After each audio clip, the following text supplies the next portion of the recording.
Chapter 1. Opening glitch. The roar of the crowd was deafening, a sea of light sticks flashing in synchronized waves, the air electric with anticipation.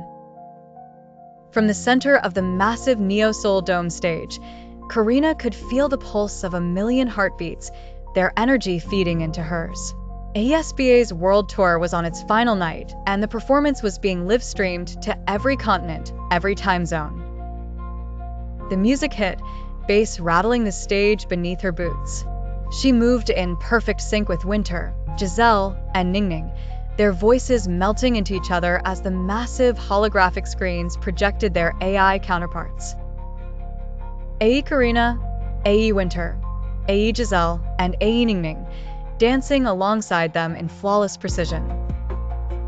But halfway through the bridge of Next Level, something went wrong. A high-pitched distortion pierced her earpiece, sharp enough to make her flinch mid-spin. The holographic AE Karina froze for a fraction of a second, then smiled. Not the choreographed smile they'd programmed. Something else. Something too real.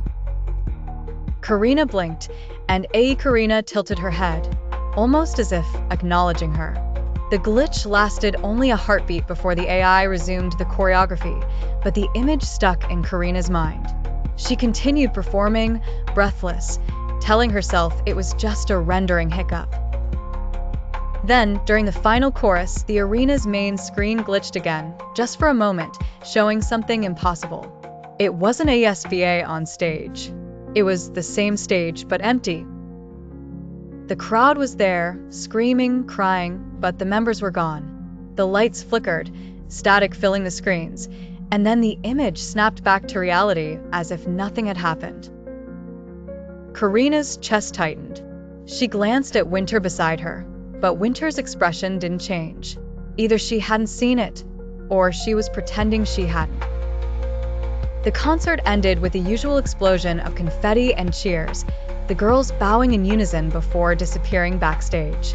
Karina barely heard the staff congratulating them. Her mind was replaying that smile over and over. Back in the dressing room, she finally asked, "Did any of you see that?" "See what?" Ningning asked, wiping sweat from her neck with a towel.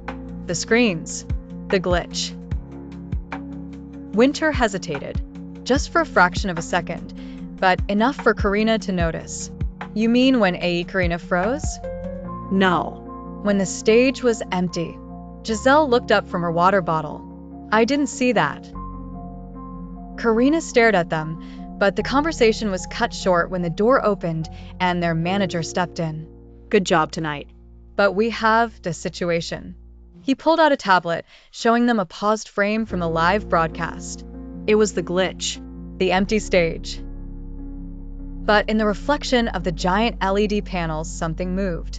A tall figure dressed entirely in black, standing at the very edge of the stage, face hidden behind a mask made of mirrored glass. Chapter 2. Reflections that lie. The image of the masked figure was burned into Karina's mind long after the meeting ended. No one on the staff recognized him, or admitted to it. The official explanation was video interference, but Karina knew better.